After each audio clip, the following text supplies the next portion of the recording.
Salam aleykum hörmətli izləyicilər, hər vaxtınız xeyir olsun. Bugün əmək haqqının verilmə qaydası haqqında danışacağım sizlərə. Qısa danışacağım.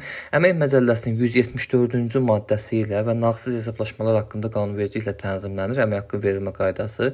Əmək haqqı bir qayda olaraq işçinin işi icra etdiyi yerdə işçiyə veriləcək və Azərbaycan Respublikasının pul vahidi olan manatla ödənilir. Yəni dollarla, avro ilə əmək haqqı ödənilmir və digər valyutalarla.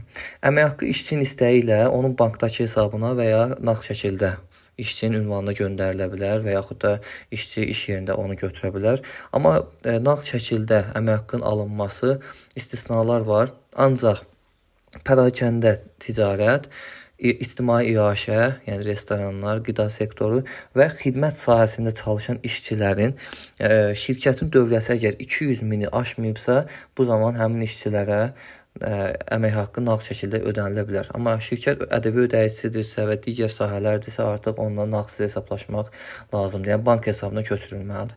Digər bir nüans işçinin əmək haqqısının 20%-ə qədəri mütənasib dəyərli natura formasında əgər işçinin razılığı varsa ona natura forması verilə bilər.